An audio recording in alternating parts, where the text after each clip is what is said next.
మమ్మల్ని మిక్కిలిగా ప్రేమించిన మా ప్రియ పరలోకపు తండ్రి, నీ ఘనమైన అత్యున్నతమైన నామానికి వందనాలు. స్తోత్రములు తండ్రి. భూమిని ఆకాశాన్ని సమస్త మానవాళిని నిర్మించినటువంటి తండ్రి, ఈ పాదాలకు వందనాలు. స్తోత్రములు తండ్రి. సర్వోన్నతుడా, సర్వశక్తిమంతుడా, నీతిమంతుడా, ప్రభు కలిగినటువంటి దేవ, మా యొక్క జీవితంలో తండ్రి మనకు శ్రేష్టమైన ఈ ప్రభు దినాన్ని మా అందరికీ కూడా మీరు అనుగ్రహించిన విధానాన్ని బట్టి ఈ పాదాలకు వందనాలు. స్తోత్రములు తండ్రి. ఇదిగో ఈ యొక్క మధ్యాహ్న కాల సమయంలో తండ్రి మేమందరం కూడా సంఘముగా సమకూడి ఆత్మతోనూ సత్యముతోనూ నిన్ను ఆరాధన చేస్తూ ఉంటుండగా మమ్మల్ని అందరినీ కూడా దీవించి ఆశీర్వదించి బలపరచలేదు తండ్రి. ఇదిగో ఎక్కడైతే ఇద్దరు ముగ్గురు కూడి నా నామమున ప్రార్థన చేస్తారో వారి మధ్యాహ్నం ఉంటారని సెలవించిన దేవా, మధ్యాహ్న కాల సమయంలో తండ్రి చిన్న మందగా చిన్న బెరలుగా తండ్రి నీ యొక్క పాద సన్నిధానంలో మేమందరం కూడా కూర్చొని నిన్ను మహిమపరుస్తూ ఉంటుండగా మమ్మల్ని అందరినీ కూడా దీవించి ఆశీర్వదించి బలపరచలేదు తండ్రి. ఇదిగో తండ్రి ఇప్పటి వరకు ప్రార్థన పాటల ద్వారా నిన్ను కనపరుచుకొని ఉన్నాము. పరిశుద్ధ గ్రంథంలో నుంచి నీ మాటలు మేము నేర్చుకుని పోతూ ఉంటుండగా వినగలిగే మనుషులు మంచి హృదయాన్ని మా అందరికీ కూడా అనుగ్రహించి సహాయం చేయండి తండ్రి.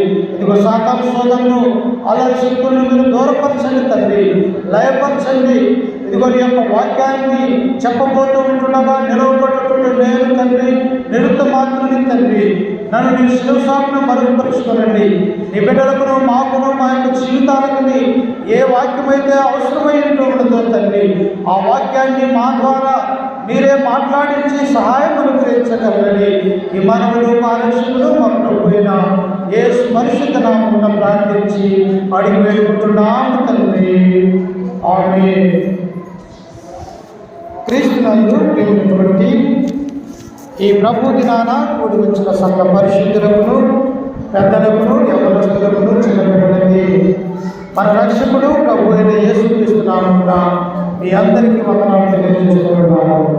దేవుడు మన యొక్క జీవితంలో 6 రోజుల పాటు మనల్ని కాచి కాపాడి తన సంకల్పంలో మనల్ని సజీవులుగా నిలిపినటువంటి ఆ తండ్రి అయినటువంటి దేవునికి మనం ఎల్లప్పుడూ కూడా కృతజ్ఞతాస్తుతులు చెల్లించాలి. ఎందుకు చెల్లించాలి? మన ఆరోగ్యం దేవుడు కాపాడినందుకు, మనం ఎక్కడికి ప్రయాణం చేసినా ఆయన మనం వెంట ఉన్నందుకు, అలాగని మనం ఏ పని కష్టం చేసినప్పటికీ కూడా కష్టం చేసుకునే ఆ శక్తిని బలాన్ని మనకు అనుగ్రహించినందుకు మనం ఎల్లప్పుడూ కూడా ఏం చేయాలంట? దేవునికి కృతజ్ఞతాస్తుతులు చెల్లించేవాడిగా ఉండాలి. గతించిన ప్రభు దినాన మనం ఏ అంశం గురించి మనం నేర్చుకున్నాము అంటే,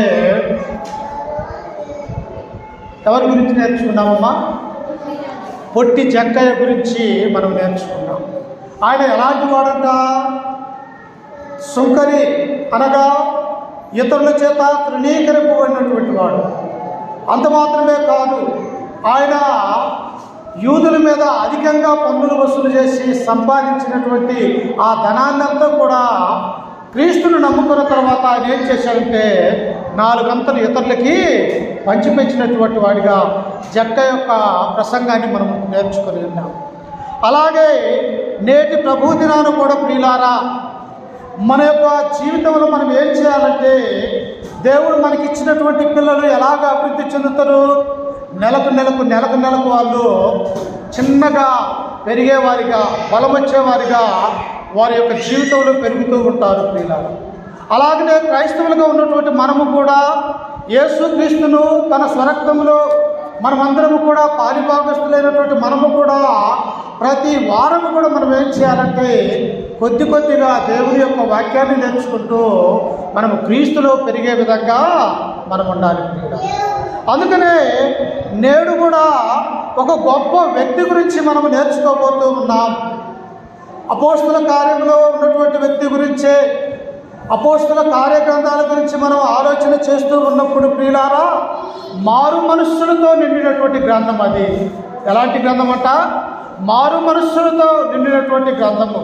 వారి యొక్క పాపాలను ఒప్పుకొని, దేవా ఈ లోకంలో నాకు శాంతి సమాధానము లేదు, నేను నిన్ను ఒప్పుకున్నందున, నా మనస్సు మార్చుకునినందున, నేను రక్షణ పొంది నీలో ఉండటం వలన నాకు గొప్ప భాగ్యము కలిగినదని అని అనేక మంది ఒప్పుకున్నటువంటి గ్రంథం ఏదైనా ఉన్నది అంటే అది అపోస్తుల కార్య గ్రంథం.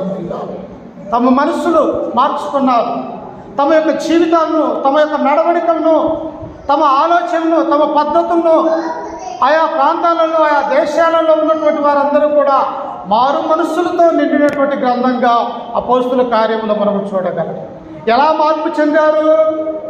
అయ్యలారా, రక్షణ పొందుటకు మేమేం చేయాలని 3000 మంది మనుషులు అపోస్తులైనటువంటి పేతురుతో తనతో పాటు ఉన్నటువంటి శిష్యులను అడిగినారు. ప్రియులారా, వారు ఏమన్నారు? అయ్యా, ఏం చేయాలి? మీ యొక్క మనసు మార్చుకొని పాప క్షమాపణ నిమిత్తము ప్రతివాడు యేసుక్రీస్తు యొక్క నామమును ఏం చేయాలంట? బాప్తిసం పొందుడి, మీరు రక్షింపబడతారు అని చెప్పేసి అపోస్తుల కార్యములు 2వ అధ్యాయము 37వ వచనంలో మనం చూడగలం. ఆ తర్వాత ఎవరు మారు మనసు పొందారు? సమరయులు 6వ అధ్యాయానికి వచ్చేసరికి ఎవరిళ్ళు? అన్యులు, దేవుని ఎరగినటువంటి వారు, దేవుని యొక్క ధర్మశాస్త్రం లేనటువంటి అన్యులు సైతము పిలుపు స్వార్థ ప్రకటించగా మారు మనసు పొందినటువంటి వారు సమరయులు, అపోస్తుల కార్యములు 6వ అధ్యాయంలో ఉన్నటువంటి వారు. ప్రియులారా, ఆ తర్వాత వచ్చేసి ఎవరు మారు మనసు పొందారంటే 5,000 మంది మారు మనసు పొందారు. 3,000 మంది మొదటగా మారు మనసు పొంది క్రీస్తులోనికి నడిపింపబడితే, ఆ తర్వాత దేవుని యొక్క వాక్యం వెళ్ళినటువంటి పురుషులే 5,000 మంది దేవుణ్ణి ఒప్పుకున్నటువంటి వారిగా అపోస్తుల కార్యములు 4వ అధ్యాయంలో మనం చూడగలం. ప్రియులారా, ఆ తర్వాత ఎవరు మారు మనసు పొందారంటే క్రైస్తవుల్ని హింసిస్తూ ఉన్నాడు, దేశాలు తిరుగుతూ ఉన్నాడు సౌలుగా ఉన్నటువంటి వ్యక్తి. ఎక్కడైతే క్రీస్తుని నమ్ముకున్నటువంటి వారు ఉంటారో, ఎక్కడైతే దేవుణ్ణి విశ్వాసం కలిగినటువంటి వారు ఉన్నారో, మీరు దేవుని నమ్ముకొనవద్దని చెప్పేసి కొరడాలతో కొట్టించి హింసించుతున్నటువంటి సౌలు అనేటువంటి వ్యక్తి 9వ అధ్యాయంలో మారు మనసు పొందాడయ్యా, నేను నీ బిడ్డల్ని కష్టపెట్టాను, కొరడాలతో కొట్టాను, ఈడ్చుకొని వచ్చాను, కానీ నేనే ఇప్పుడు మారు మనసు పొందుతున్నానని అపోస్తుల కార్యములు 9వ అధ్యాయంలో ఉన్నటువంటి ఒక సౌలు మారు మనసు పొందాడు. ఆ తర్వాత అదే గ్రంథంలో ఉన్నటువంటి అపోస్తుల కార్యములు 10వ అధ్యాయంలో ఉన్నటువంటి ఒక శతాధిపతి అయినటువంటి అనుడైనటువంటి కొర్నేలి, అయ్యా, ఈ లోకంలో నాకు శాంతి సమాధానం లేదు, నీలో నేను మారు మనసు పొంది నీ వాక్యాన్ని విని రక్షణ పొందుతున్నానని చెప్పేసి పేతురు ద్వారా దేవుని యొక్క వాక్యం విన్నటువంటి కొర్నేలి కుటుంబము క్రీస్తులోనికి బాప్తిసం పొందినటువంటి కుటుంబంగా 10వ అధ్యాయంలో మనము చూడగలం.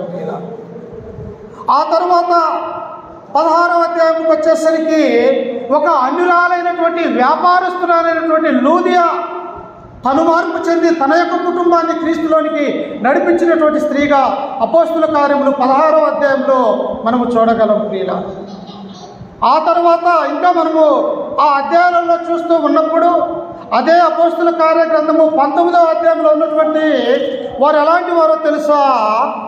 ఏబిసిలో ఉన్నటువంటి మాంత్రిక విద్యను అభ్యసించినటువంటి వారు.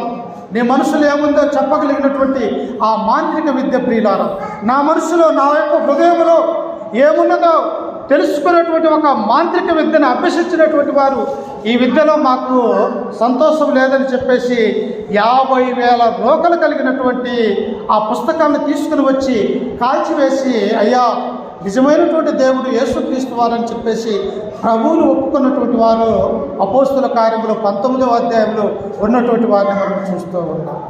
ఇప్పుడు ఎంతమంది మారు మనసు పొందారు? సమరయులు మారు మనసు పొందారు. యెరూషలేములో ఉన్నటువంటి 3,000 మంది మారు మనసు పొందారు. ఆ తర్వాత 5,000 మంది పురుషులు ఒక్క దినాన్ని దేవుని యొక్క వాక్యం విన్నటువంటి వారు మారు మనసు పొందారు. ఇదిగో క్రైస్తవుని హింసిస్తున్నటువంటి సౌలు సైతము మారు మనసు కలిగి ఉన్నాడు. ఆ తర్వాత లూదియా స్త్రీ, కొర్నేలి, ఆ తర్వాత మాంత్రిక విద్యను అభ్యసించినటువంటి వారు. కానీ ఇప్పుడు మనం నేర్చుకున్నటువంటి వ్యక్తి సామాన్యమైనటువంటి వ్యక్తి కాదేనా? ఎవరు ఈ యొక్క వ్యక్తి అంటే, ఒక దేశానికి ప్రధానమంత్రి ఉంటే ఆ ప్రధానమంత్రి క్యాబినెట్లో ఉన్నటువంటి ఆర్థిక మంత్రిగా ఉన్నటువంటి వ్యక్తి గురించి మనం నేర్చుకుంటూ ఉన్నాం. అంటే ఒక రాజకీయమైనటువంటి వేత్త, ఒక దేశానికే తన యొక్క సమూలమైనటువంటి ధనము, ఆస్తి, ఆ దేశ సంపద తన చేతిలో ఉన్నటువంటి వ్యక్తి గురించి మనం నేర్చుకొనబోతూ ఉంటాం.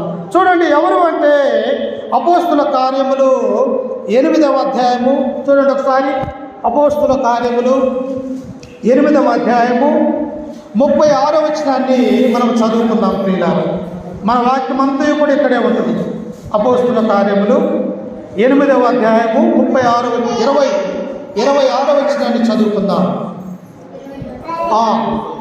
ప్రభుదూత, నీవు లేచి దక్షిణముగా వెళ్ళి యెరూషలేములో నుండి గాజాకు పోవు అరణ్య మార్గమున కలుసుకోమని పిలుపుతో చెప్పగా అతడు లేచి వెళ్ళెను.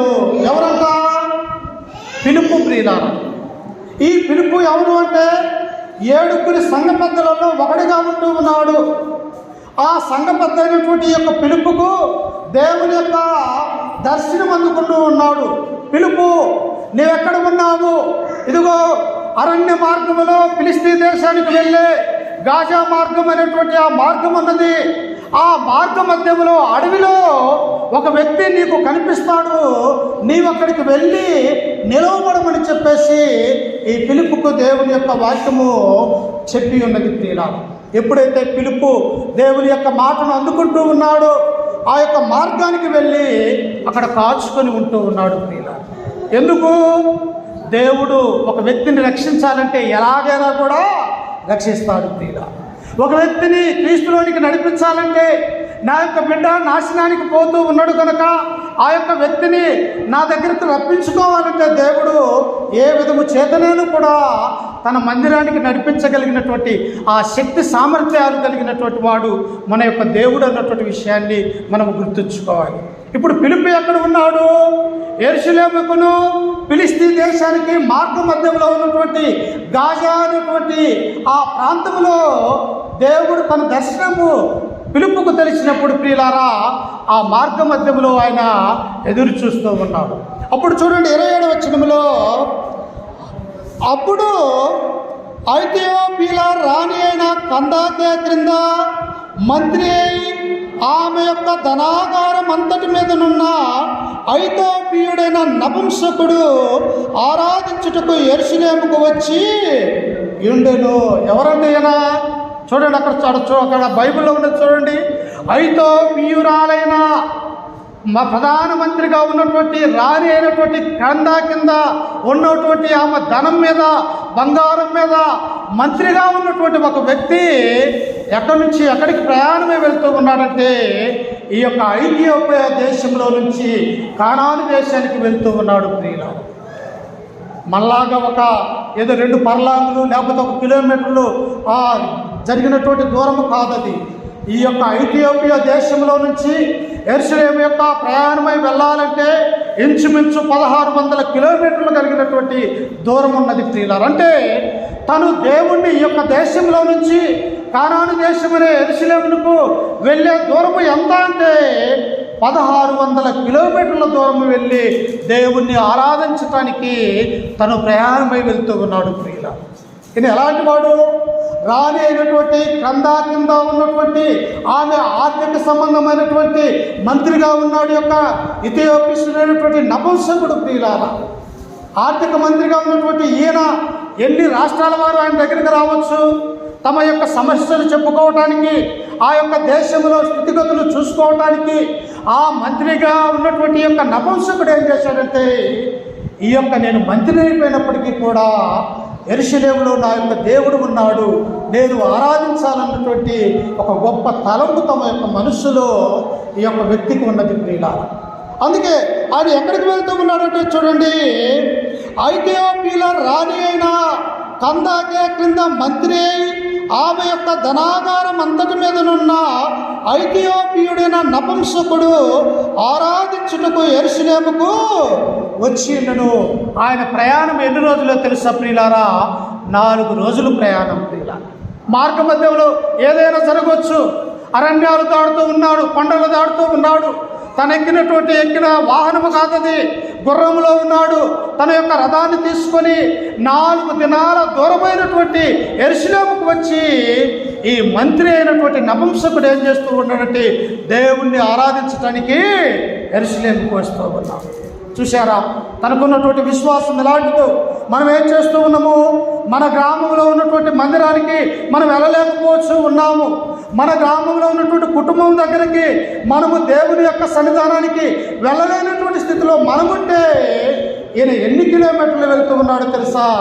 1600 కిలోమీటర్లు కలిగిన యెరూషలేము దేవాలయానికి వెళ్ళి దేవుణ్ణి ఆరాధిస్తూ ఉన్నారు. తనకున్నటువంటి భక్తి ఎలాంటిది, తనకున్నటువంటి రాజకీయ జీవితం ఎలాంటిదో తెలుసా? ఆయన మంత్రి ఆ యొక్క దేశానికి. అట్టి మంత్రిగా ఉన్నటువంటి యొక్క నపుంసకుడు నిజదేవుణ్ణి గుర్తెరిగి యెరూషలేముకు వెళ్ళిపోయేవాడిగా మనము చూస్తూ ఉన్నాం. ఇంకా చదువుకుంటే చూడండి, ఆయన ఎలాంటి వాడంటే 28వ వచనము, అతడు తిరిగి వెళ్ళుచు తన రథము మీద కూర్చుండి ప్రవక్త అయిన యెషయా గ్రంథము చదువుచుండెను. ఎంత గొప్ప భాగ్యమో తెలుసా ప్రియులారా? 4 రోజుల దినమంతా ప్రయాణమే వెళ్ళి యెరూషలేము వెళ్ళాడు. అక్కడ దేవుణ్ణి ఆరాధించాడు. ఒకవేళ అక్కడ దేవుని యొక్క మందిరము లోపలికి వెళ్ళగలిగే స్థితి ఈయనకు ఉండదా అంటే, ఈయన అన్యుడు, ఏరే దేశంలో నుంచి వచ్చినటువంటి వాడు కాబట్టి యెరూషలేములో ఉన్నటువంటి ప్రాముఖ్యమైనటువంటి పరిశుద్ధ స్థలంలో వెళ్ళటానికి ఈయనకు అర్హత లేదు. ఎందుకు? ఎవరైతే యూదులుగా ఉన్నారో, ఎవరైతే ఇశ్రాయేలు యొక్క ప్రజలు ఉన్నారో వాళ్ళు మాత్రమే పరిశుద్ధ దేవాలయానికి వెళ్ళాలి. కానీ అన్యులైనటువంటి వారు ఎక్కడ ఉండాలి అంటే దేవాలయము బయట ఉండాలి ప్రియులారా. లోపలికి రానియరు.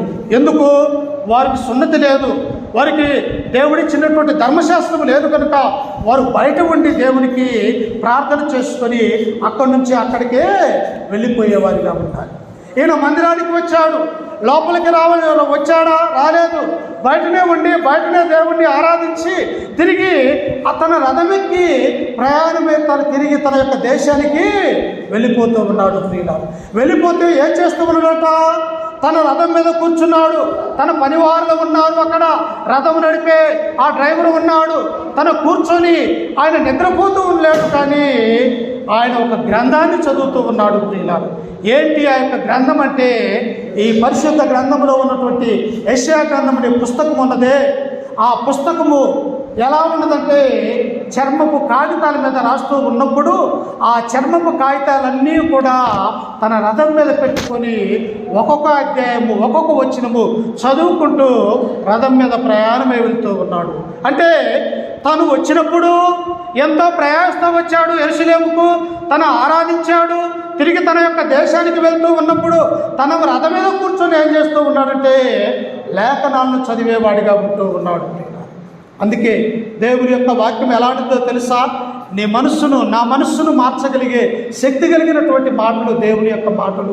అనుడైనటువంటి యొక్క నపుంసకుడు, ఆర్థిక మంత్రి అయినటువంటి ఈ యొక్క నపుంసకుడు తన యొక్క జీవితంలో మంత్రి పదవిలో లేనటువంటి ఆ యొక్క ఆనందము, అట్టి రాజకీయవేత్త అయినప్పటికీ కూడా తన మనస్సు మార్చుకున్నాడు. ప్రియులారా, నా దేవుడు ఈ భూలోకాన్ని, ఆకాశమును, మానవాళిని నిర్మించినటువంటి ఆ దేవుడు మాత్రమే నాకు ప్రాముఖ్యము, కానీ ఈ లోక సంబంధమైనటువంటి ఏ అధికారము కూడా నాకు అశాశ్వతమైనది ఈ నపుంసకుడు గమనించి ఆయన రథం మీద ప్రయాణం చేస్తూ కూడా యెషయా గ్రంథాన్ని ఆయన చదువుతూ ఉన్నాడు. అంటే సమయము ఉన్న కొలది దేవుని యొక్క వాక్యాన్ని ఏం చేస్తూ ఉన్నట్టే నేర్చుకునేవాడిగా ఉంటూ ఉన్నాడు.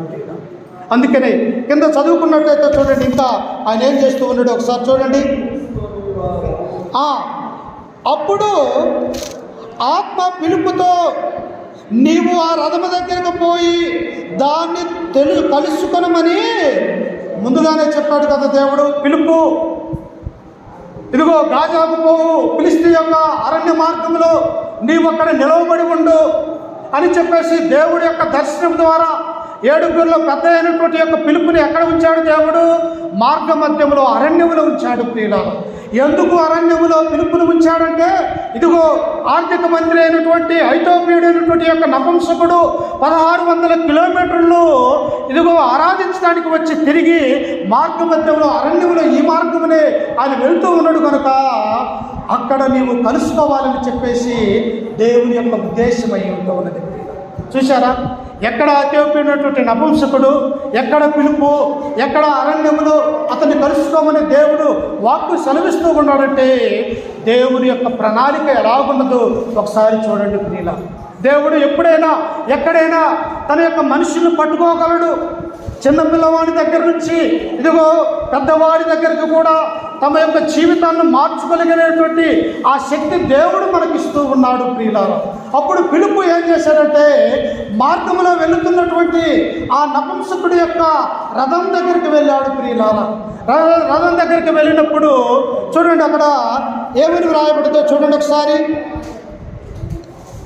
30వ వచనంలో ఫిలిప్పు దగ్గరకు పరిగెత్తుకొని పోయి అతడు ప్రవక్త అయిన యెషయా గ్రంథము చదువుచుండగా విని, నీవు చదువునది గ్రహించుచున్నావా అని అడుగగా, ఎప్పుడైతే స్వార్థకుడైనటువంటి యొక్క ఫిలిప్పు ఆ నపుంసకుడైనటువంటి ఆర్థిక మంత్రి అయినటువంటి ఆయన రథం దగ్గరికి వెళ్ళినప్పుడు ఈ యొక్క వ్యక్తి ఏం చేస్తూ ఉన్నాడో తెలుసా?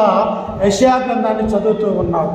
ఆయన చదువుతూ ఉన్నప్పుడు యొక్క స్వార్థకుడైనటువంటి ఫిలిప్పు అడుగుతూ ఉన్నాడు, అయ్యా నీవు చదువుతున్నటువంటి ఆ మాటలు నీకు అర్థమవుతూ ఉన్నాయా?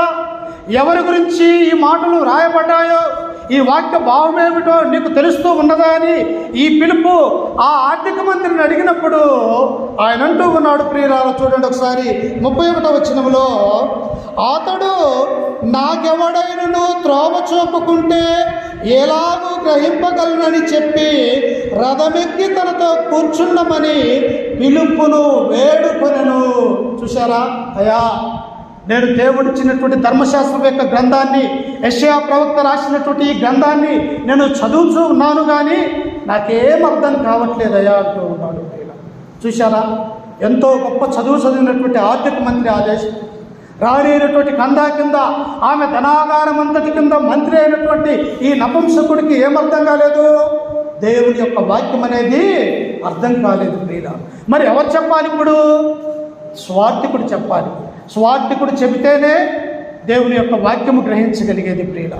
అందుకనే దేవుడు అంటాడు, మీరు సర్వలోకమునికి వెళ్ళి సర్వ సృష్టికి స్వార్థను ప్రకటన చేయడి, నమ్మి బాప్తిసం పొందిన వాడు రక్షింపబడును, నమ్మనవానికి ఎక్కడికి వెళ్ళమంటున్నాడు మనల్ని అందరినీ? సర్వలోకమునికి వెళ్ళండి. ఎక్కడైతే వాక్యము లేదో, ఎక్కడైతే దేవుని యొక్క స్వార్థ లేదో అక్కడికి వెళ్ళి నా మాటలు తెలియజేయండి, నా మాటలు ప్రకటన చేయండి అని చెప్పేసి యేసుక్రీస్తు వారి యొక్క లోకములో ఉన్నప్పుడు మార్కు సువార్త 16వ అధ్యాయం 16వ వచనంలో దేవుడు తెలియజెప్పాడు ప్రియుల. ఇక్కడ కూడా స్వార్థకుడైనటువంటి ఫిలిప్పు ఆ యొక్క నపుంసకుడి దగ్గరికి వెళ్ళాడు. అయ్యా నీవు చదువుతున్నది నీకు అర్థమవుతున్నదా అంటే ఈయన అంటున్నాడు నాకు తెలుసని అంటం లేదు. ఈయన అంటూ ఉన్నాడు, ఎవడైనా నాకు త్రోవ చూపుకుంటే నేను ఎలాగూ గ్రహింపగలను అని ఆ యొక్క ఆర్థిక మంత్రి అంటూ ఉన్నాడు ప్రియుల. వాస్తవంగా ఈయన గొప్ప హోదా కలిగినటువంటి వాడు. ఈ ఫిలిప్పు ఎలాంటి వాడు? సామాన్యమైనటువంటి మనలాంటి వ్యక్తి. కానీ ఇప్పుడు ఈయన ఏమంటుండో తెలుసా? అయ్యా ఈ గ్రంథంలో ఉన్నటువంటి మాటలు నాకు అర్థం కావాలంటే నీవు నాకు బోధించాలి, కాబట్టి నీవు నా రథమెక్కి కూర్చోమని చెప్పేసి తన రథములోనికి ఈ ఫిలిప్పును ఆహ్వానిస్తూ ఉన్నాడు. వేడుకుంటున్నాడయ్యా నా రథమెక్కు ఫిలిప్పు, ఇదిగో నాకు ఈ వాక్యము అర్థం కావట్లేదు, నాకు ఈ వాక్యము చెప్పు, దీని యొక్క భావం ఏమిటో చెప్పని చెప్పేసి యెషయా గ్రంథాన్ని చదువుతూ ఉన్నప్పుడు ఆ ఫిలిప్పును ఈ మంత్రి వేడుకుంటూ ఉన్నాడు. చూశారా? ఎంతో ఉన్నతమైనటువంటి స్థితిలో ఉన్నప్పటికీ కూడా దేవుని యొక్క వాక్యాన్ని వినాలన్నటువంటి ఆశ కలిగి ఉన్నాడు. ఎంతో ఆ దేశానికే ఆర్థిక మంత్రిగా ఉన్నప్పటికీ కూడా నిజ దేవుడైనటువంటి దేవుడిని తెలుసుకోవాలన్నటువంటి ఆ ఆరాటము ఎవరికి ఉన్నదంటమ్మా? నపుంసకుడికి ఉంటూ ఉన్నది ప్రియుల. మరి మన యొక్క జీవితంలో, మన యొక్క ఈ రోజుల్లో ఉన్నటువంటి క్రైస్తవులుగా ఉన్నటువంటి మనము దేవుని యొక్క వాక్యాన్ని వినే ఆ ఆశ, ఆ తలంపు మనకు కూడా నపుంసకుడి వలె కలిగి ఉండాలంటే మనము కూడా దేవుని యందు విశ్వాసము కలిగి ఈ లోకంలో జీవించాలి ప్రియుల. అప్పుడు చూడండి కింద వచనంలో చదువుకుంటే ఆయన 32వ వచనము, అతడు లేఖనమందు చదువుచున్న భాగమేదనగా చదువుతూ ఉన్నాడు. ఎవరు? ఈ నపుంసకుడు. ఇప్పుడు రథమెక్కి కూర్చున్నాడు. ఎవరు? ఫిలిప్పు. ఆ లేఖన భాగము చదువుచుండగా ఆయన గొర్రె వలె వదకు తేయబడును, బొచ్చు కత్తిరించు వాని ఎదుట గొర్రె పిల్ల ఎలాగూ మౌనముగా ఉండును, అలాగే ఆయన నోరు తెరవకుండాను. ఈ వాక్య భాగాన్ని ఈ నపుంసకుడు చదువుతూ ఉన్నాడు. ఎవరంట? ఆయన వదకు తేబడిన గొర్రె వలె ఉన్నాడు. ఎవరి గురించి ఈయన చదువుతూ ఉన్నాడంటే రాబోయే 700 సంవత్సరాల తర్వాత రాబోతున్నటువంటి క్రీస్తు గురించి ఈ వాక్య భాగము యెషయా గ్రంథము వ్రాయించి ఉన్నాడు ప్రియులారా. ఈ వాక్య భాగము ఎక్కడ ఉన్నది? యెషయా గ్రంథము 53వ అధ్యాయం నేను చదువుతూ ఉన్నాను. 53వ అధ్యాయంలో ఏ మాటలైతే ఉన్నాయో ఈ అపోస్తుల కార్యములు ఉన్నటువంటి 8వ అధ్యాయంలో అయ్యే మాటలు, అయ్యే గ్రంథపు చుట్టలు ఈ నపుంసకుడు చదువుతూ ఉన్నాడు. ఆయన వదకు తేపడిన గొర్రె వలె ఉన్నాడు. ఎవరు అంటే క్రీస్తు వారు. ఈ లోకంలో నీ కొరకు నా కొరకు మన యొక్క ప్రాణాన్ని రక్షించడానికి తన ప్రాణం పోగొట్టుకున్నటువంటి క్రీస్తు ప్రభు వారి గురించి యొక్క లేఖనాలు క్రీస్తుకు పూర్వం 700 సంవత్సరాల క్రితమే యెషయా తన యొక్క గ్రంథంలో రాశాడు. చూడండి ఒకసారి ఆ మాటలు. యెషయా గ్రంథము 53వ అధ్యాయము 700 సంవత్సరాల క్రితమే యేసు క్రీస్తు గురించి రాయబడ్డటువంటి గ్రంథం ప్రియులారా. ఒకసారి చూడండి. ఆ గ్రంథాన్ని నపుంసకుడు అక్కడ చదువుతూ ఉన్నాడు. యెషయా గ్రంథము 53వ అధ్యాయము 7వ వచనం చదువుకుందాం. 53:7. అతడు దౌర్జన్యమునందును బాధింపబడినను అతడు నోరు తెరవలేదు. వదకు తేబడు గొర్రె పిల్లయు బొచ్చు కత్తిరించు వాని ఎదుట గొర్రెయు మౌనముగా నుండినట్లు అతడు నోరు తెరవలేదు. ఈ వాక్య భాగాన్ని 700 సంవత్సరాల క్రితం రాయబడినటువంటి ఈ వాక్య భాగాన్ని కొత్త నిబంధన చట్టంలో ఉన్నటువంటి అపోస్తుల కార్యగ్రంథంలో ఒక ఆర్థిక మంత్రి చదువుతూ ఉన్నాడు. ఎవరంట? బొచ్చు కత్తిరించు అని వదకు తేబడిన గొర్రె ఎలాగైతే మౌనముగా సాధువుగా ఉంటూ ఉన్నదో అలాగే మన ప్రభు అయినటువంటి యేసు క్రీస్తు వారు కూడా ఆనాడు రోమా సైన్యమైనటువంటి అధిపతి అయినటువంటి పిలాతు దగ్గర కూడా ఈయన మౌనముగా ఉన్నాడు. పిలాతు అంటాడయ్యా, నిన్ను విడిపించడానికి నా దగ్గర అధికారం ఉన్నదని చెప్పేసి యేసుక్రీస్తుతో నీవు మాట్లాడుమని అంటాడు. అప్పుడు దేవుడు ఏమంటాడు తెలుసా? ఆయన ఏమి మాట్లాడు. ఎందుకు? ఒక కసాయి దగ్గరికి ఎలాగైతే గొర్రె ఎలాగైతే నమ్ముతూ ఉన్నదో యేసు క్రీస్తు వారు కూడా కసాయిగా ఉన్నటువంటి రోమా సైన్యాన్ని దగ్గర వదకు తేయబడినటువంటి గొర్రె పిల్లగా క్రీస్తు ప్రభు మౌనముగా ఉన్నట్టుగా మనం చూస్తూ ఉన్నాం. ఇంకా ఏమంటూ ఉన్నాడో చూడండి. కింద వచనములో ఆయన 8వ వచనములో అన్యాయపు తీర్పు నొందిన వాడై అతడు కొనుకోబడెను. అతడు నా జనుల అతిక్రమమును బట్టి మొత్తబడిన కదా సజీవుల భూమిలో నుండి అతడు కొట్టివేయబడు. ఎవరమ్మా? సజీవులైనటువంటి ఈ భూమిలో నుంచి కొట్టివేయబడదు ఎవరో తెలుసా? యేసుక్రీస్తు వారు. నీ నా పాపముల కొరకు ఈ లోకానికి వచ్చి నిన్ను నన్ను రక్షించాలని, నిన్ను నన్ను ఆ నిత్యరాజ్యం అనే పరలోక రాజ్యంలో చేర్చాలని వదకు తేబడిన గొర్రె పిల్లగా మౌనముగా వారి దగ్గర అధికారుల దగ్గర ఆయన మౌనముగా ఉంటూ ఉన్నాడు. ఎన్ని శ్రమలు పెట్టినా యేసుక్రీస్తు వారిని, ఎంతమంది బాధ పెట్టినా, ఆయన మీద ఉమ్మి వేసినా, ఆయనను కొరడాలతో కొట్టించినా, ఏది చేసినప్పటికీ కూడా ఎలా ఉన్నాడంటే గొర్రె ఎలాంటి స్వభావం కలిగినది? మౌనముగా ఉండే స్వభావం కలిగినటువంటిది. అలాగనే మన రక్షకుడైనటువంటి యేసుక్రీస్తు వారు కొడుకును అధికారుల దగ్గర, సైన్యాన్ని దగ్గర, పిలాతు దగ్గర, హేరోదు దగ్గర ఆయన మౌనముగా ఉన్నాడే తప్ప నోరు తెరిచి ఒక్క మాట కూడా ఆయన మాట్లాడలేదు. ఎందుకు? ఆయన అలాంటి విధేయత కలిగినటువంటి వాడు, ఆయన అలాంటి స్వభావం కలిగినటువంటి వాడు. ఇప్పుడు ఈ యొక్క గ్రంథాన్ని ఎవరు చదువుతూ ఉన్నారంటే ఇదిగో ఐథియోపియా అయినటువంటి రాణి కింద క్రందా కింద అయినటువంటి ఆర్థిక మంత్రి అయినటువంటి నపుంసకుడు క్రీస్తు గురించి తెలుసుకుంటూ ఉన్నాడు. చూడండి, తిరిగి అపోస్తుల కార్యగ్రంథాన్ని మనం చదువుకుందాం. చూడండి, అపోస్తుల కార్యములు 8వ అధ్యాయము 32. అతడు లేఖనమందు చదువుచున్న భాగమేదనగా ఆయన గొర్రె వలె వదకు తేబడెను.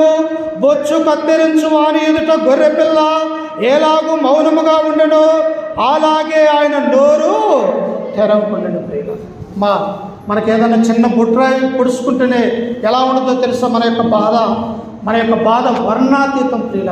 కానీ క్రీస్తు ప్రభువాన్ని కొరడాలతో కొడుతూ ఉన్నప్పుడు ఆయన నోరు అసలు తెరవలేదు ప్రియుల. ఆయన చర్మము ఆ కొరడాలకు ఊడిపోతూ ఉన్నప్పటికీ కూడా ఆయన ఏమాత్రం నోరు తెరవలేదు. ఆయన తల మీద ముళ్ళ కిరీటం పెట్టి ఆ యొక్క ముళ్ళు తలలో పుచ్చుకుంటూ ఉన్నప్పటికీ కూడా ఆయన ఏం చేసిండు? నోరు తెరవలేదు ప్రియుల. ఎందుకంటే వదకు తేయబడినటువంటి గొర్రె ఎలాగైతే మౌనముగా ఉంటూ ఉన్నదో మనందరి కొరకు తన యొక్క శ్రమల్ని సహించినటువంటి వాడిగా మనం చూడగలుగుతూ ఉన్నాం. ఇంకా కింద వచనంలో చదువుకుంటే చూడండి, ఆయన దీనత్వమును బట్టి ఆయనకు న్యాయ విమర్శ దొరకకపోయాను. యూదులైనటువంటి వారు ఏమన్నారో తెలుసా? పిలాతు దగ్గర, ఇదిగో బందిపోటు దొంగ అయినటువంటి బరబ్బాను మాకు విడుదల చేయమన్నారు, కానీ నీతిమంతుడు రక్షకుడు అయినటువంటి యేసుక్రీస్తును వారు ఏమన్నారంటే ఈయనను సిలువ వేయము అని చెప్పేసి మరణానికి అప్పగించినటువంటి యూదులను మనము చూడగలుగుతూ ఉన్నాం. ఎవరిని విడుదల చేశారు? ఆనాడు ఉన్నటువంటి యూదులు, హేరోదు, పిలాతు ఒక దొంగ అయినటువంటి నరహంతకుడైనటువంటి బరబ్బాను మాకు కావాలనుకున్నారు, కానీ నీతిమంతుడైనటువంటి యేసుక్రీస్తు మాకు కావాలని ఆనాడు ఉన్నటువంటి ప్రజలు కోరుకోలేదు. చూశారా ఎంత దుర్మార్గమైనటువంటి స్థితితో? లోకంలోనికి రక్షించాలనేటువంటి వచ్చి యేసుక్రీస్తు వారిని కోరుకోలేదు, కానీ ఒక దొంగ నరహంతకుడైనటువంటి మనిషిని ఆనాడు ఉన్నటువంటి ప్రజలు కోరుకున్నట్టుగా మనం చూస్తూ ఉన్నాం. అందుకని ఇక్కడ లేఖన భాగం అంటూ ఉన్నది, ఆయన దీనత్వమును బట్టి ఆయనకు న్యాయ విమర్శ దొరకకపోయేను. ఆయన ఎక్కడికి వెళ్ళినా, హేరోదు దగ్గరికి వెళ్ళినా, పిలాతు దగ్గరికి వెళ్ళినా, ఎక్కడ చూసినా అబద్ధమైనటువంటి అన్యాయంగా చూస్తూ ఉన్నాడు, కానీ ఆయనకు న్యాయం అనేది దొరికిందమ్మా? దొరకలేదు ప్రియులారా. ఎక్కడ న్యాయం అనేది ఆయనకు దొరకలేదు ప్రియులారా. దుర్మార్గమైనటువంటి ప్రజల కొరకు తన యొక్క ప్రాణాన్ని, ఈ లోకంలో తన యొక్క రక్తాన్ని చిందించడానికి క్రీస్తు ప్రభు ఒక మానవుడిగా వచ్చినప్పటికీ కూడా ఎక్కడ న్యాయం అనే దానికి దొరకలేనట్టుగా మనము చూస్తూ ఉన్నాం. ఆయన ధీరత్వము కలిగి ఉన్నాడు. ఒక గొర్రె ఎలాగైతే కషాయాన్ని నమ్ముతూ ఉన్నదో, తన ప్రాణం పోతూ ఉన్నది కొన్ని నిమిషాలలో ఉన్నప్పటికీ కూడా ఆ గొర్రె ఎలాగైతే ఉంటుందో, క్రీస్తు కూడా తన యొక్క ప్రాణము కలవరిగిరిలో ఆయన చనిపోతానని తెలిసి కూడా ఆయన మౌనముగా ఉండి ఏమీ మాట్లాడలేదు. నీకున్నదా అట్టి మౌనము, నీకున్నదా అట్టి విధేయత, నీకున్నదా అట్టి సంకల్పము, అట్టి విశ్వాసం మనలో ఉన్నదా అని నేడు మనల్ని మనం ప్రశ్నించుకునే వారిగా ఉండాలి ప్రియులారా. అందుకనే దేవుడు అంటూ ఉన్నాడు చూడండి, మత్తయి సువార్త 26వ అధ్యాయము 63వ వచనంలో చదువుకుంటే ఎలాగూ ఆయన మౌనముగా ఉన్నాడు. ఒకసారి చూడండి, మత్తయి సువార్త 26వ అధ్యాయము 63వ వచనాన్ని చదువుకుందాం ప్రియులారా.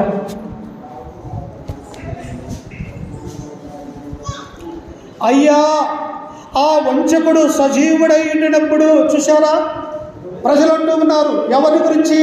క్రీస్తు ప్రభు గురించి అంటున్నాడు. అయ్యా, ఆ వంచకుడు అంటే దుర్మార్గుడని, ఇతడు నరహంతకుడని, అంటే మోసం చేయవాడనే పేర్లు యేసుక్రీస్తుకు పెట్టారు పిల్లలు. ఆ వంచకుడు సజీవుడై ఉండినప్పుడు 3 దినములైన తరువాత నేను లేచెదనని చెప్పినది మాకు జ్ఞాపకం ఉన్నది. కాబట్టి 3వ దిన పర్యంతము సమాధిని భద్రము చేయ నాజ్ఞాపించుము. వారి శిష్యులు వచ్చి వారిని ఎత్తుకొని పోయి ఆయన మృతులలో నుండి లేచినని ప్రజలతో చెప్పుదురేమో. అప్పుడు మొదటి వంచన కంటే కడపటి మరీ చెడ్డదైండునని చెప్పిరి. యేసుక్రీస్తును చంపిన తర్వాత కూడా ప్రియులారా, ఆయన మీద నేరును మోపినటువంటి నేరం ఏంటో తెలుసా? ఈయన వంచకుడు అని చెప్పేసి ఆయన మీద దూషిస్తూ ఉన్నారు. అందుకనే ఆయన ఇన్ని మాటలు అన్నప్పటికీ కూడా తన యొక్క శిష్యులు, ఆయన యూదులు, ఆ తర్వాత తన సహోదరులు, ఆ తర్వాత అనేక మంది ఇశ్రాయేలు యొక్క ప్రజలు ఆయనను దూషిస్తూ ఉన్నప్పటికీ కూడా ఆయన నోరు మాత్రము మెదపలేదు అన్నటువంటి విషయాన్ని ఇక్కడ మనము చూడగలుగుతూ ఉన్నాం. ఇదే వాక్యాన్ని ఆయన ఈ యొక్క పిలుపు, ఆ నపుంసకుడు ఇద్దరు రథం మీద కూర్చొని చదువుతూ ఉన్నారు. అయితే యేసుక్రీస్తు యొక్క మనసు ఎలాంటిది చూడండి. ఫిలిప్పీలకు రాసినటువంటి పత్రిక 2వ అధ్యాయము, అపోస్తలుడైనటువంటి పౌలు గారు ఫిలిప్పీలకు రాసినటువంటి పత్రిక 2వ అధ్యాయము 5వ వచనాన్ని చదువుకుందాం. 2:5 క్రీస్తు యేసుకు కలిగిన ఈ మనస్సు మీరును కలిగి ఉండండి. ఎవరు కలిగి ఉండాలంట? ఓ క్రైస్తవులారా, క్రీస్తు నందున్నటువంటి వారులారా, ఓ ఫిలిప్పీలో ఉన్నటువంటి ప్రజలారా, క్రీస్తు యేసుకు కలిగిన ఈ మనస్సు మీరు కలిగి ఉండాలా. ఏ మనస్సు కలిగి ఉన్నాడు? ఆయన వదకు తేబడిన గొర్రెపిల్ల సాధువైనటువంటి మృదువైనటువంటి మనస్సు తన యొక్క శరీరంలో నుంచి తన యొక్క మరణాన్ని పొందబోతూ ఉన్నప్పటికీ కూడా ఎట్టి మనస్సు అయితే కలిగి ఉన్నాడో, మీరు క్రైస్తవులుగా ఉన్నటువంటి మీరు క్రీస్తు యేసు కలిగినటువంటి ఆ మనస్సును మనము కలిగి ఉండాలి. మనల్ని బాధించవచ్చు ఇరుగు పొరుగు వారు మాటల ద్వారా, ఇరుగు పొరుగు వారు లేకపోతే మన యొక్క శత్రువులు మనల్ని హింసించడానికి పూనుకొనవచ్చు. కానీ మనం ఎలా ఉండాలో తెలుసా? క్రీస్తు యేసు కలిగినటువంటి మనస్సు, నిబ్బరమైనటువంటి మనస్సు కలిగి ఉండాలి. అందుకని ఇక్కడ అపోస్తలుడైనటువంటి పౌలు అంటూ ఉన్నాడు, ఓ ఫిలిప్పీయులారా, మీరు అనేకమైనటువంటి శ్రమలు మీ యొక్క జీవితంలో మీకు రావచ్చు. కానీ మీరేం చేయాలి? మీరు నోరు తెరిచి మాట్లాడకూడదు. మీరు క్రీస్తు యేసుకు కలిగిన ఈ మనస్సును మీరు కలిగి ఉండండి. ఎలాంటి వాడంటే చూడండి, కింద వచనములో, దేవునితో సమానముగా ఉండుట విడిచిపెట్టకూడని భాగ్యమని ఎంచుకొనలేదు, కానీ మనుష్యులు పోలికగా పుట్టి దాసుని స్వరూపమును ధరించుకొని తన్ను తానే రిక్తునిగా చేసుకొనెను. ఎలాంటి వాడు తెలుసా? యేసుక్రీస్తు వారు ఈ భూమిని నిర్మించట్లో సహాయపడ్డటువంటి వాడు. ఈ ఆకాశాన్ని, సూర్యచంద్రుణ్ణి, మానవుని నిర్మించట్లో తండ్రితో పాటు సమానుభావం కలిగినటువంటి క్రీస్తు వారు ఎలాంటి వాడంటే ఒక మనుష్యుని స్వరూపాన్ని ఆయన ధరించుకున్నాడు. మనుష్యుని శరీరం ఎలాంటిదో తెలుసా? అంతలోనే కనపడి అంతలోనే మాయమైపోయే ఆవిరి వంటి బ్రతుకు మన బ్రతుకు. మానవుని యొక్క శరీరం ఎలాంటిదో తెలుసా? మనలో ఉన్నటువంటి ఆత్మ వెడలిపోగానే ఈ యొక్క శరీరం అనేది భయంకరమైనటువంటి స్మెల్ వస్తూ ఉన్నది. అంటే స్వల్పమైనటువంటిది ఇది. అందుకని ఇక్కడ అంటూ ఉన్నాడు, ఆయన మనుష్యుని పోలికగా పుట్టి దాసుని స్వరూపము ధరించి తనను తానే రిక్తునిగా చేసుకున్నాడంటే, తనను తానే తన యొక్క రక్తాన్ని ఏం చేశాడంటే మనందరి కొరకు తన ప్రాణాన్ని కలువరిగిరిలో పెట్టినాడని చెప్పేసి అపోస్తలుడైనటువంటి పౌలు అంటూ ఉన్నాడు. ప్రియుల, ఇప్పుడు ఈ వాక్య భాగం ఎవరు చదువుతూ ఉన్నారంటే, ఇదిగో ఐథోపియులైనటువంటి రాణి కింద ఆర్థిక మంత్రిగా ఉన్నటువంటి యొక్క నపుంసకుడు ఈ వాక్య భాగాన్ని చదువుతూ ఉన్నాడు. ప్రియుల, ఆ వాక్య భాగం ఆయనకు అర్థం కాలే. ఎవరి గురించి ప్రవక్త ఈ మాటలు రాశాడో ఆయనకు అర్థం కాకుండానే చదువుతూ ఉన్నప్పుడు పిలుపు, స్వార్థకుడిగా ఉన్నటువంటి పిలుపు తన రథమెక్కి, నీవు చదువుతున్నటువంటి ఈ గ్రంథపులోని మాటలు నీకు అర్థమవుతున్నాయంటే, ఎవడైనా నాకు త్రోవ చూపుకుంటే నాకు ఎలాగూ అర్థమవుతాయని ఈ ఆర్థిక మంత్రి అన్నాడు. ప్రియుల, తర్వాత విషయంలో చదువుకొని మనం ముగించుకుందాం. చూడండి, అపోస్తుల కార్యములు 8వ అధ్యాయము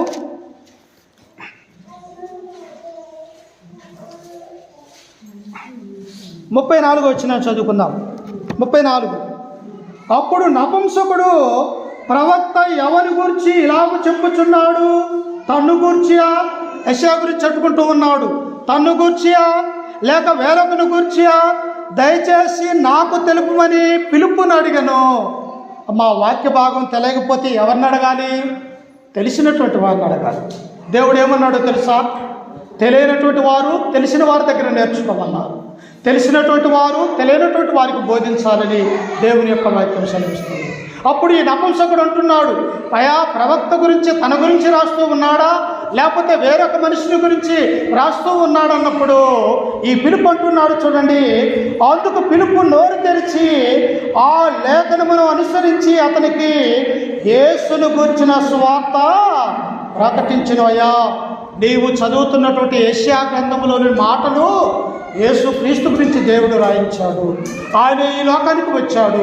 ఆయనే వదకు తేబడిన గొర్రె పిల్లనటువంటి సాధు స్వభావం కలిగినటువంటి వాడిగా ఉన్నాడు. ఆయన గురించే ఈ వాక్య భాగము రాయబడ్డాయని పిలుపు ఆ ఆర్థిక మంత్రికి తెలిసాడు. ప్రియుల, నిజంగా చూసావా?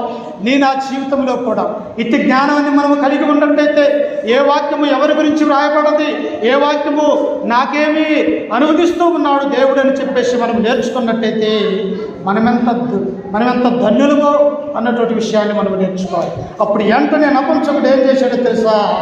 వారు త్రోవలో వెళుచుండగా నీళ్లున్న ఒక చోటికి వచ్చినప్పుడు నపుంసకుడు, ఇదిగో నీళ్లు, నాకు బాప్తిస్మము ఇచ్చుటకు ఆటంకమేమని అడిగి రథము నిలవమని ఆజ్ఞాపించెను. దోవన పోతూనే ఉన్నారు ప్రియులారా. వాక్యం వెంటనే ఉన్నారు.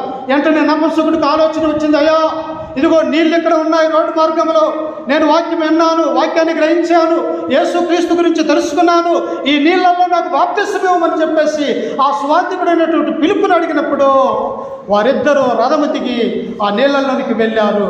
వెళ్ళి వెంటనే ఏం చేశారో తెలుసా? యేసు క్రీస్తు వారి దేవుని యొక్క కుమారుడు, నీ నా పాపముల కొరకు ఈ లోకానికి వచ్చాడు, మన ఇద్దరం కూడా ఇక్కడ బాప్తిసం పొందాలని చెప్పేసి ఆ అరణ్యములోనే బాప్తిసము పొందుకున్నారు. ఇప్పుడు ఎవరు రక్షింపబడ్డారు?